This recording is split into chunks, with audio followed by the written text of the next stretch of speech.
Howdy there, folks. Tex of the Black Pants and Legion here, and here we are again with Ultimate Admiral Dreadnoughts.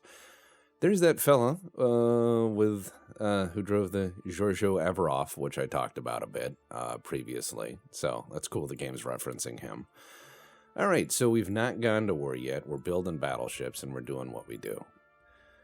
Yeah, we've done what we've done. We got what we got. And, yeah, we're doing pretty all right. No, you can't have that. No, you can't have that. Those are mine. I'm losing $24 million a month, but for a Navy, that's not bad.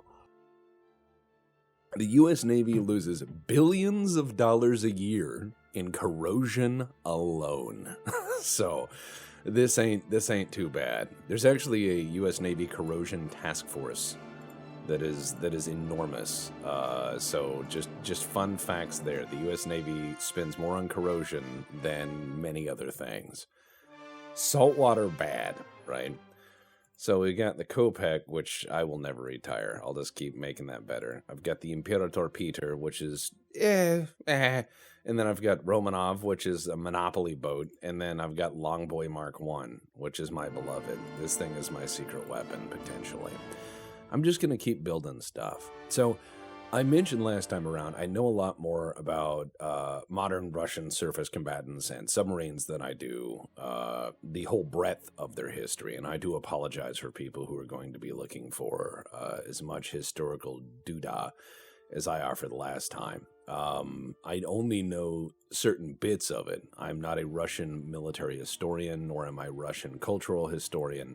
I speak some Russian, but not that much, and not very well. So I don't want people to sit there and think, oh, you know, Tex is trying to talk out of his element. I'm letting you know far ahead of time, this is not my element. Now, when it comes down to modern stuff, I can talk about that stuff all day. I can talk about the Kirov, the Kara, the Slava class, which for those of you who want to follow along... For those of you who want to follow along like this is a class textbook, I guess we could begin with the Kirov. The Kirov is, well, okay. This is where it gets weird. Anything built in the Soviet Union had multiple reporting names because the Russians have their indexes and indices for tracking things. We have our indexes and indices for tracking things, and then NATO has theirs. So in the Soviet designation, that is Project 1144, and that is the Orlan class, which is what they call it, Sea Eagle. And that was where the Soviet Union was like, we saw what the Americans were doing with nuclear battle cruisers, and we're going to do that too. And then they built like 4, and then they retired 2. Because they were like, nukes are fucking expensive. And yes, they are. Now, you do get a lot of fun things with nuclear power plants, like all the power in the world on demand, and you can have, all the power in the world to drive giant fucking radar systems. The problem is that you have to make something really, really big to take advantage of that. So the Kirov classes are huge. Like, under full load, I think they're like between 27 and 20,000 tons. By modern surface combatants, especially considering we don't armor shit like we used to, that's pretty big. And they're high-speed ships. They have a very long range. Their range is more or less limited by just essentially food store, not fuel store. No, you cannot buy the Longboy. Go away. And they turn out to be adequate, just very expensive. They've got the standard, what NATO calls the top pair, which is not what the Russians call it, because they have the top pair and the top plate radars on there, which is the Voskhod MR800 and the Fregat MR710 radar systems, respectively, which were good for the era. Nowadays, they're a little... they also had palm frond navigation radars, all the standard Soviet stuff for the era. You have to keep in mind, these are like designed and built in the 70s and hit their state in the 80s when the Soviet Union started to run out of money because they realized that they were like, this isn't going to work. And so they were spending too much to achieve too little. That's why they replaced it with cheaper boats. They had your standard, fun Russian equipment on there. The P-700 Granite. It had, of course, all the SA-6s known to man. I think they had like 90 or 100 of those. So good luck getting close. They had S-300s on there, Kinzhal missiles on there, and of course the AK-130 dual 130mm gun mounts, and the Russian Sea Whiz, which is huge, AK-630, which is pretty badass. Also torpedoes and everything else, and what have you. And when it comes down to armor, I said that, modern ships are not armored all that much. So I think they had like something like 70 or 80 millimeter plating around the reactor and light splinter protection for the rest of it. I mean, that's most ships with, even our ships with nuclear reactors, we have some armor around the reactor, and that's it. The modern ships are not very armored because giant missiles go through everything. It doesn't matter if you have a 16-inch main belt on a modern ship. A modern harpoon missile is going to break its back and go right through it. So we've crossed down the line of all or nothing and gone just to literally nothing. Like we've reached the we've reached the Carl level of shipbuilding. This doesn't matter. None of this matters. We've abandoned a lot of protection ideas because it is largely who sees who first. But yeah, it's kind of interesting because the Kirov class, for as big as it is, was not designed to really be a surface combatant. It was actually designed to counter U.S. Navy submarines because it has a lot of anti-submarine missiles. And the idea was, they would operate picric acid. Yes, it's time to war crime. Yeah, so the idea is basically they intended to use these as the nuclear centerpiece along with nuclear carriers as part of this giant, power projection thing. They never built the nuclear carriers, and they only built these things, and it just kind of fell by the wayside.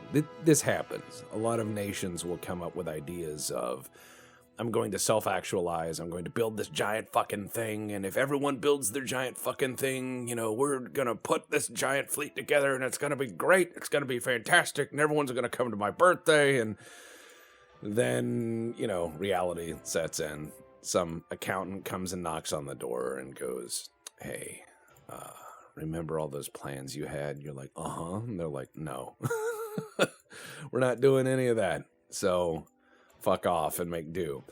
And so, yeah, it's one of those things where reality sets in and you're stuck with things you don't want anymore. And I'm not trying to say these are bad ships. It's just they are limited.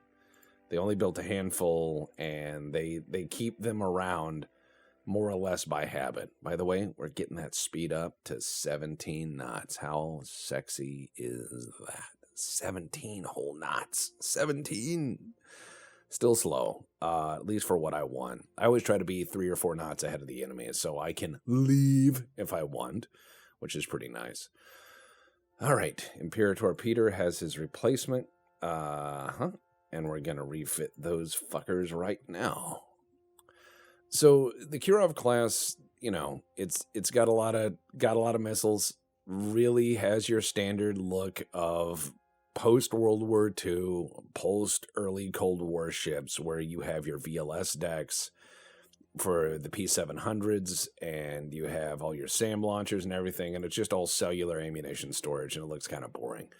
But they're big boats, and they're interesting, but not great. And that's kind of the issue, is you find a lot of stuff that's interesting, but not great. And I can say the same of a lot of our navies. We tried to do a lot of stuff in the West that was just interesting, but an iterative step and certainly not at all advantageous, just iterative. We would come up with a new idea, and we would apply the new idea, and we'd say, we're going to make a nuclear cruiser. And everyone sits around and goes, that seems kind of dangerous and expensive. And it's like, silence. The Long Beach will last forever. And then it doesn't, because it's expensive. And also new technology takes time to mature. That's one of those things that we routinely in the MIC call teething troubles. It takes time to mature. You have a new idea, it takes time to mature. You can't just snap your fingers and say, well, I mean, God, could you imagine all the dangers they went through to develop the Hot Pocket? I'm sure they had some in testing that blew people's head off. So yeah, there's not a lot of Kirovs left. They've slowly kind of refit some and then just gotten rid of the others. And it's because these things are fucking expensive and nuclear power is not as easy to dispose of. So you'll find a lot of stuff that gets laid up for years. You'll find a lot of stuff that gets laid up for years and years and years. And you'll say, are they repairing it? Are they fixing it? And it's like, no, they want to get rid of it, but they can't. They can't sell it because no one wants a used nuclear ship that might be leaking or has damage or needs repair or needs refueling or any of this expensive crap. And the worst thing is, you build something with a crap ton of electronics in the 70s, and then you refuel it, and you're like, okay, now I need to run 500 miles of cable through that thing to bring all the electronics up to modern standards. So it's double expensive. It'd be the same thing if we reactivated the Iowa-class battleships. Yeah, the engine room could be probably put together within a few months, but you're going to have to crawl through 800 bajillion miles of that thing and rewire the whole thing. All of it. It's going to need cables for all of those weapon system sensors and all that. And while I would love to see something like an Aegis Iowa, it's not going to happen. But that would be badass. Anyways, since I know a bit about more modern surface combatants, let's talk about the thing that replaced the Kirov. All right, so there was this ship called the Kara class, and the Kara class was fine. It was all right. It wasn't great, but it was all right. It was okay. And then they had the Slava class. The Slava class is really kind of the replacement to the Kirov, even though it's not a direct replacement. It's non-nuclear. But this, in practice, more or less, ended up replacing it. This is the Project 1164 Atlant, which is Russian for Atlas. And it is more or less a guided missile cruiser. You'll recognize that this fucker is one of these blew up in 2022. That would be the Moskva. I talked about that on the podcast. I think it was called Ham Traders and the Death of Ships. Talked about it with my former boss at the think tank. And so we talked in detail about the Moskva sinking, especially from the perspective of the information we had. So the Slava-class cruisers are one of those ideas where you have like a really 60s ship design, which is giant honking missiles. The P-500 Basalt is huge. It's one of those things where... For those of you with only World War II levels of knowledge, don't worry. I'll let you kind of see it. Just imagine like someone shooting a bunch of V1 buzz bombs at people. That's pretty much the Basalt. It's that down the tech tree. They've since replaced those though with like I think it's the P1000. But yeah, the P500 Basalt is huge. Think about it as like a Regulus. For those of you who know American missiles, and they got a lot of them. You can just pop off with all of them. They're pretty neat. They're about a third of the weight of the Kirov class. So, less manning, less displacement, less cost. The thing is that they're really interesting ships because they kind of are that compromise choice. It kind of reminds me of what the U.S. Navy was doing in the 70s, 60s, and 70s, where we started looking at this high-low thing, which is where naturally you get stuff like the Knox class. And I recently spoke with Peace. He's one of the guys in the Black Pants Legion. He was on a Knox class, believe it or not. And he told me, he's like, oh yeah, this thing was old when I got in the Navy, and it lasted way too long. And Knox classes, some of them are on their third fleet. Some of these have been in the water since they were made in the 70s and are on their third fleet. Like, we drove them until we didn't need them anymore, and then we handed them to someone else, and they drove them like they stole it, and then they handed them to someone else. Ships don't die. If they're good, they can live on. And yes, they did call the Knox class McNamara's Folly because it wasn't what all the other ships were, but they last. You can't argue with something that works. There is no replacement for a success.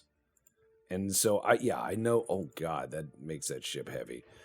I know some people who always try to shit on stuff with the meme answer. You know, they will say, oh, this is McNamara's folly. Oh, this was blah, blah, blah. It's like, yes, and then it serves a long time. I mean, the M16 AR-15, when it first came out, flawed weapon in every measure of the word. And yes, I know the modern gun is more than fine. It's more than reliable enough. Far less reliable than many other systems, but reliable enough. And they worked a lot of the kinks out. But a lot also gets glossed over with that weapon system. There's a really good book. It won the Pulitzer, and it's a gun book. For a gun book to win the Pulitzer, that almost never happens because the Pulitzer doesn't like awarding that to books about guns and stuff. But the book is called The Gun by A.J. Chivers. And that book goes into the history of the machine gun and the AK-47, so you get a nice primer in it. But it also goes over all of the cover-ups that were pretty much done by Colt during their flawed rollout of the M16. There were multitudes of cover-ups. There's also really good testimony from some Marines who were in Vietnam and then later on armoring teams trying to do lessons learned from the conflict. And yeah, they kind of do point out that a lot of fucked up things happen. There were a lot of cover-ups from the factory because you couldn't lose face. You couldn't say, we have a bad gun. You had to say, well, you know, it was the men and they didn't clean it enough, and it was the ammo and it wasn't good enough, and it was this and it was that, and passing the buck when they knew full well what they were getting into. Then again, you know, the M16A1, flawed product, turns into the M16A2 by 1975, which is the gun that all of those hard lessons gave us, because everything is iterative. Nothing is perfect when it first came out. I'm an AK guy, but before you gun people out there, roll your eyes and go, oh, you just hate ARs. It's like, I also recognize that there are many things untrue about the AK-47. Is it the most reliable gun ever made? No. Is it a product of one guy in a factory? No, that's a meme. That actually did not happen. That's Soviet propaganda. It was a whole gun works. And I also acknowledge that it went through changes too, because it was imperfect when it came out. When it comes down to sights, I vastly prefer the M16 AR-15 sights to the AK sights. But I'm going to tell you something. This is going to be one of those moments where I spoke the truth and it makes you upset, but it is true. Believe it or not, M16 out of the box is a 2 to 4 MOA rifle. It is.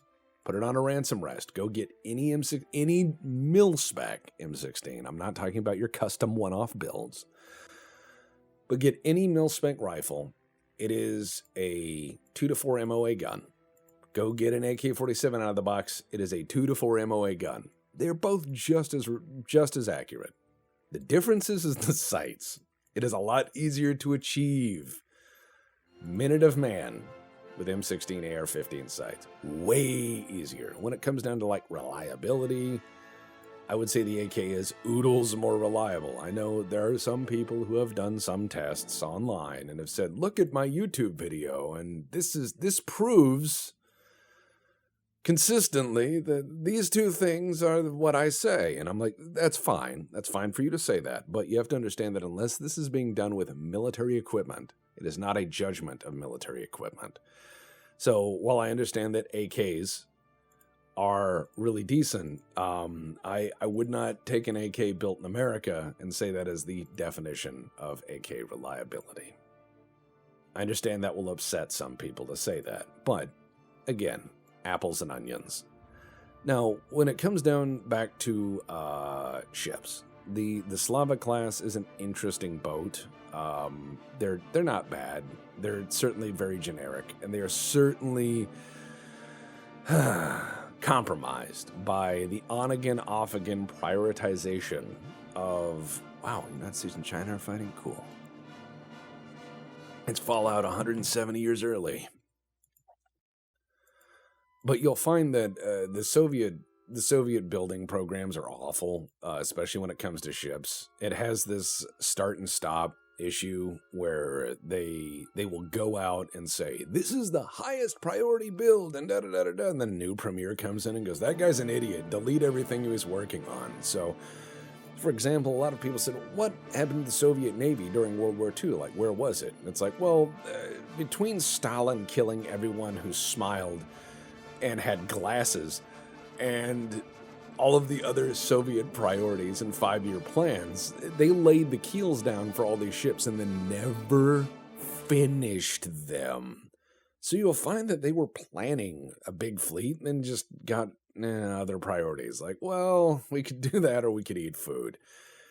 And a command economy can produce a crap ton of stuff, but macro engineering projects like space programs and giant battleships are a little bit more complex. So it's one of those things I've argued where I don't think the Soviet space program would have done really well unless you had Korolev getting out of the Gulag. And had he died, I don't think it would have gone anywhere. And that guy was so fucking smart that Werner von Braun thought he was a code name and represented a board of people.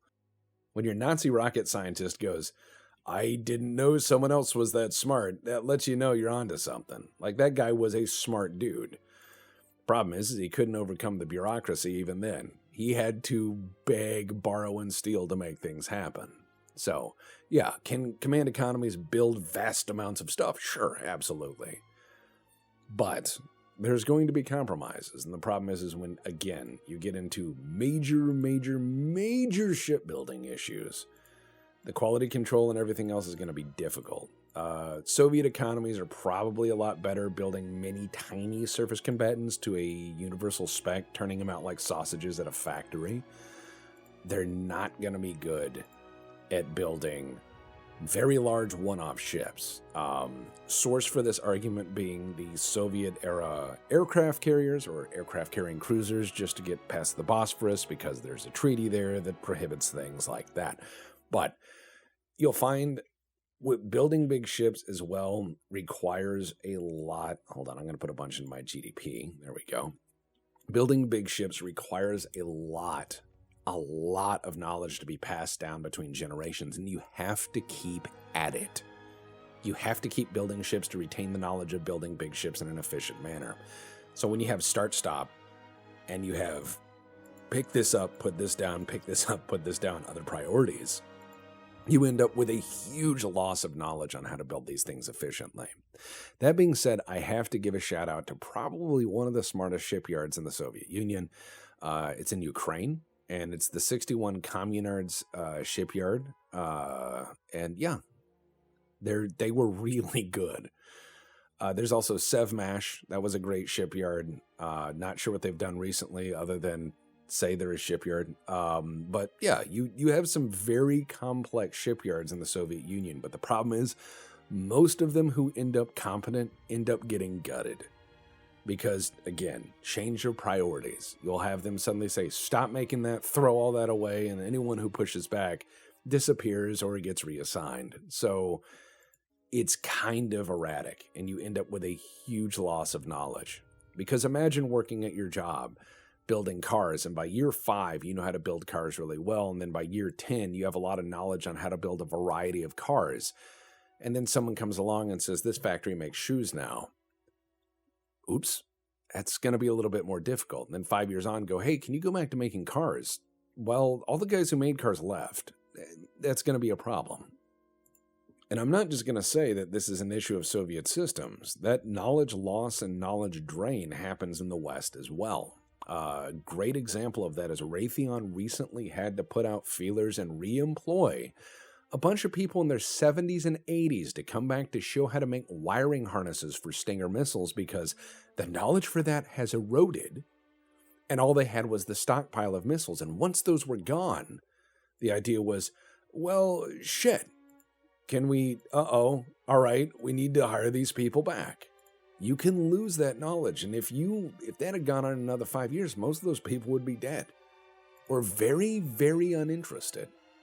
Very, very uninterested in coming back to work on these programs. Because at a certain point, no amount of money is worth getting out of your comfy slippers. So one of the big struggles when it comes down to large-scale macro and major engineering projects is you end up with brain drain, which in the West usually happens when you have very bad management. This does happen in the West quite frequently. You'll have a company that just has piss-poor management. A great example of this, and I apologize for anyone who works at this company, but I'm just going to say it. Oh yeah, let's shit on Austro-Hungary. Boeing. Boeing used to be a company run by engineers, and they wanted to build the best. Then Boeing merged with McDonnell Douglas and became run by accountants. And they started to have problems after that fact. There's a lot of documentaries on this, actually. There's numerous documentaries that have covered the changes of Boeing and all of the problems they've had. Is as soon as you start pursuing money for money's sake, instead of we build the finest and money will follow, you end up with a very bad product. So things like that can come into a company and poison the well, and the people who work there leave who have just a passion for what they do because they're not interested in working twice as many hours for the same amount of money. In the East, you typically end up with forced reorganization of workplaces and command economies saying, you must build shoes now. And that doesn't work so well because you find that the people who used to have passion in building the singular thing have moved on. Building an economy to manufacture war material is fucking hard. It is vertical integration where the prizes are keeping your state free. So this is an ongoing discussion that a lot of people have said, I have a solution. And no, it's it's typically the turning of very small valves. It's turning one valve and then opening another and slowly watching your productivity change. You can't just go in there and say, clean sweep, here's the solution, because that typically causes the disaster. Well, so far it's 1900 and no one hates me. Okay. It's 1900, making positive money, GDP growing, just hanging out, thriving in my own lane, ranting about industry. So, the Communard shipyard, currently, I think it's Mykolaiv, I think is the name of it now. They used to be an admiralty shop in the 1700s, which a lot of naval shipyards started as. Like Navantia in Spain started off as a naval, an admiralty yard. A lot of these places start off as admiralty yards, which means it's a government yard. And then slowly over time, they become corporations. Indonesia no. And so it's, they're an interesting group because they're now a Ukrainian outfit, and they're famous for building basically the Black Sea Fleet. So, the Popov, the Potemkin, Imperator Nikolai, Slava. I mean, so many fucking boats rolled out of this one yard, and I believe they did go kind of bankrupt recently. I think that is what happened, if memory serves. But they were shipbuilders for like 230 years on the Black Sea, and they built all sorts of stuff. And yeah, they more or less built for the Dreadnought era. So they were building along, I'm trying to think. They were building the Kronstadt before, I think that got canceled. And then they built a crap ton of destroyers, like the Scory class. Let's see. Yeah, there's not going to be a war. I'm going to just tell people there's not going to be a war. I know that's a lie, but fuck them. They don't need to know. None of this matters. And when it comes down to the Dreadnought era, that's where the bulk of my knowledge is. Because I'm not really a modern Navy guy. I delve into it as need be. But I am... Wow, look at all these Oh, God. Look at this thing. What? It's got little bathtubs for guns? You know what? I'm going to call... Okay. Bird bath. I'm going to build one just as an example for future generations. So whenever you join the Navy, this is going to be like your school boat. You're going to be like, oh, are we going to play on the cool ships? And it's like, no, here comes Birdbath. And yeah, this is going to be our training ship. This is where we put all the cadets. This is where we put the cadets that are bad. Yeah. All right. You know what? I'm going to make this all 10-inch guns because, yes. And I'm going to put them all toward the center as best I can. I know I have all this freeboard back here. That's where they're going to play shuffleboard or fall off the back. I don't know. What an awful boat. This is cancer. All right, you know what? I wonder, can I put... Yes. Yes, I can. Uh-huh. Oh, yeah. Yeah, that's going to be a terrible ship. The Birdbath class. Oh, and we got multiple expansion now. Good. This is our fleet ship. This is to train cadets. Barnacle maintenance. This is going to teach them how to paint a boat. This is not going to teach people how to do much. So anyways, let's make it as best we can. I said under my breath. And you know what? 14 knots? No, I think she needs to do an even 20. She can do 20. Let's see, can she do 22? Nope, 21. Yep, good enough. So this boat is going to be used for God knows what. It's not a great design, but I'm going to build the one just to keep the yards busy, because you need to. You need to keep the yards busy. But as I was saying, not a huge expert when it comes down to modern navies. I know some ships better than others, and I will certainly say that there's a lot of error and room for error in what I know. Believe me, I've learned that anybody who says I know for certain is probably hoping. All right, you're going to be built in Lithuania. Keep that yard busy. And yeah, we've now moved into the realm of hopefully Dreadnought soon. Oh wow, the Navy wants funds. No, GDP. I'm putting it all into GDP. Fuck the Navy's requirements. They're gonna say we need money now, and I'm like, I will take the promise of more money later.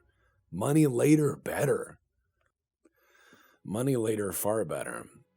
So we need to talk about, like, if you're going to talk about Dreadnoughts and Imperial Russia, we have to talk about the Gangut class. The Gangut class, also known as the Sevastopol class. No, you're not going to have my Birdbath class. That thing's mine. These were the basically their first attempt to make Dreadnoughts, and they built 4.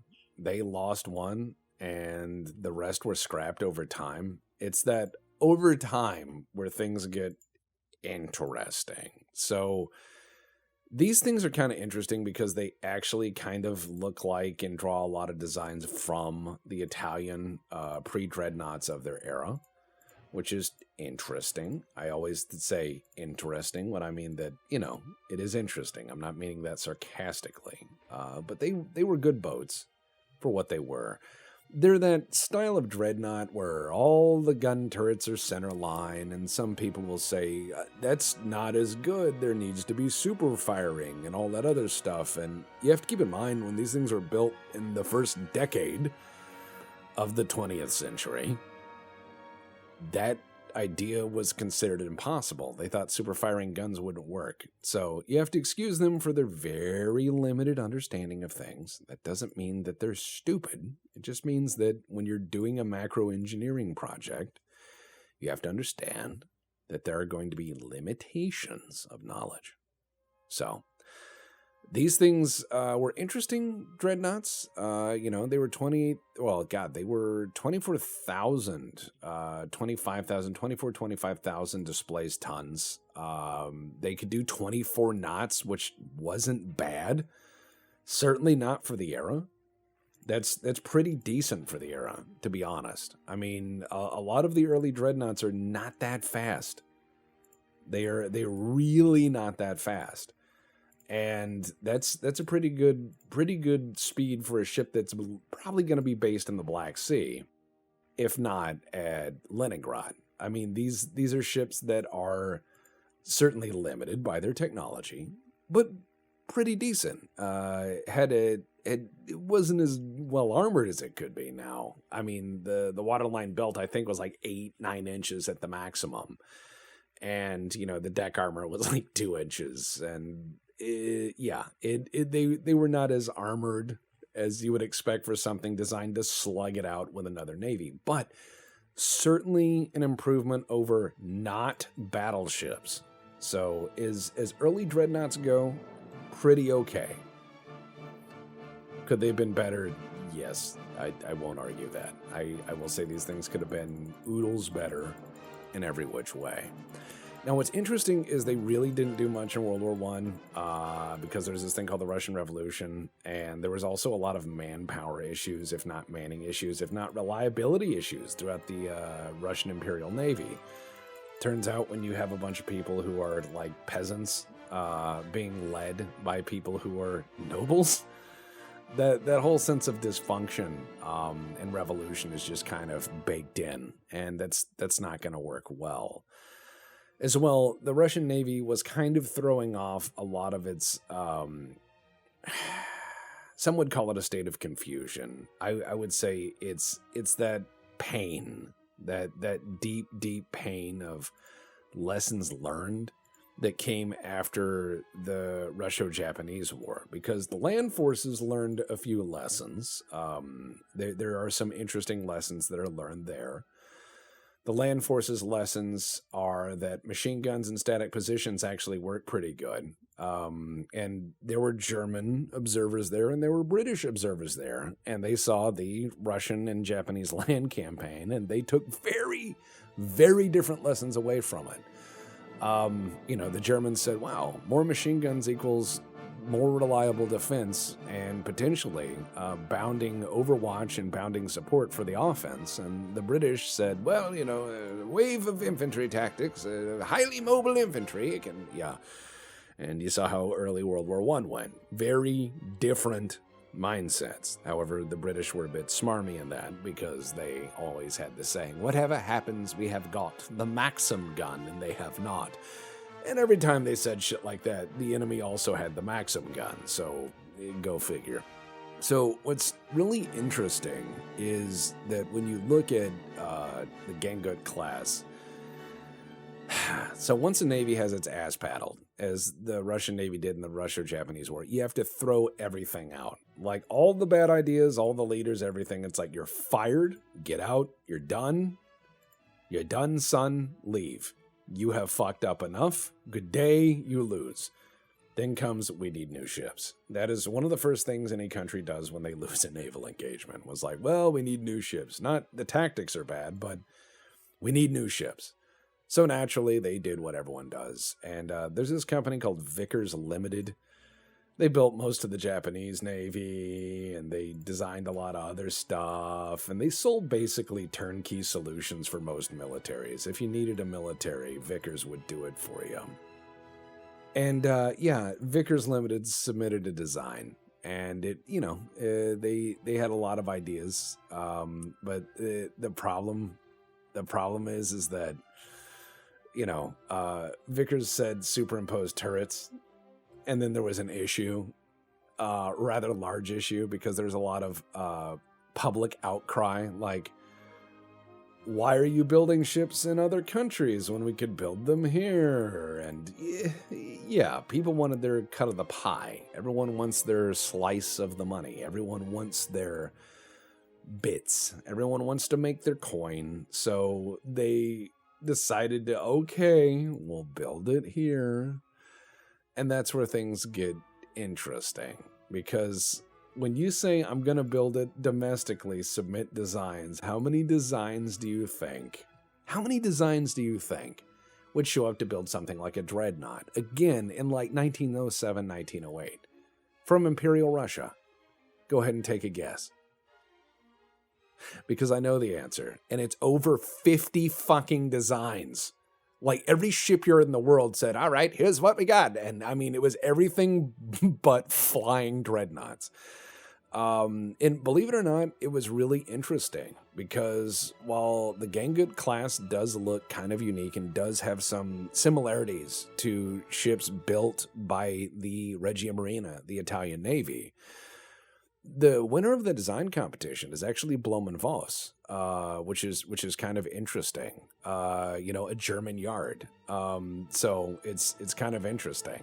But yeah, it's interesting that also that design got shelved because that was the one that won. The Russians bought the design, and then there was an international incident because, see, the French had given the Russians money, and the French said, we don't want the money we gave you going to the fucking Germans. And so they bought it and they shelved it. They just shelved it. So anyways, it ended up being built. The design was by the Baltic Works, and then there was a lot of revisions, so it ended up being involved. I think it involved like John Brown and Company, which is a British firm, and it ended up being this giant clusterfuck anyways. But yeah, the idea was we want a fast enough ship that can go around and, blow things up. And in stereotypical Navy manner, they said super firing guns don't offer any advantages, so they opted not to do that, much to their own loss. But that's navies for you. You'll eventually see them come up with ideas and then say, I don't like the ideas. And it's like, but you hired me to make the ideas. And they're like, no. But what? No. But could you? No. You see what I mean? It's frustrating. Not everyone's a Dr. Christmas in this world, but there are some dreamers who come up with really good ideas that, Admiralties will just go, It's like, but you could put more gun on boat. No. And no. But yeah, they were really interesting ships. Now, there are a few historical notes I want to point out about the Gangut class, because World War I comes out and they don't do much. And then Russian Civil War, they get laid up because they don't do much. Because manpower and the government collapsing and all that stuff. And then World War II, they don't do much. They get involved in the Winter War and they bombard some Finnish stuff, and they don't do much. And then I think it was Hans Rudel, who was a Stuka pilot. He actually wrote a book, I believe, called Stuka Pilot. That guy was a fucking psychopath. Hans Rudel managed to actually sink one of them.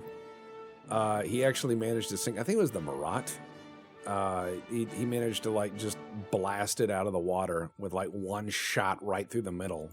Just Star Wars style, like proton torpedoes in the exhaust pipe, and just blew it to pieces. But yeah, largely in World War II, they don't do much other than serve as Stuka bait and occasionally shelling things and then moving on, because they were afraid of submarines, as everyone was. So here's what's weird, and I'm gonna say this: you end up with these things that were built in the Imperial era, taken over by the Soviet government, kept in function as the only real battleships, along with the Maria class, the Imperator Maria. God, I can't say that word. I'm trying to remember its full name. I'll think of it later. I'll probably ramble on it next episode. But you end up with them building these dreadnoughts and then keeping them around while saying, well, I'm soon going to build more dreadnoughts, I assure you. And then not building more dreadnoughts, or battleships for that matter, because it's really expensive. And all the knowledge has since fled the country. So it's like, well, I'm not going to go ask foreigners for help, and then just sitting there and being like, and just keeping them around. Now, what's really interesting is these things kept being modernized, much like I did with the Habsburg class last time around. You end up with a really interesting issue where they said, well, we can't replace it, so we have to keep it around. And these things served until the 50s. They, of course, were reclassified as school battleships, and they modernized them with radar and everything else, but they kept them around into the 50s, which, for me to tell that story, well, I'm going to have to tell the story about the saga of the SMS Goeben. and how it became Turkish. But I suppose that'll be a story for next episode. So far, so good. Nobody's hurting me, and I'm just running and rambling. I've had too much coffee and not enough sleep. So at any rate, guys, please take care of each other and stay safe.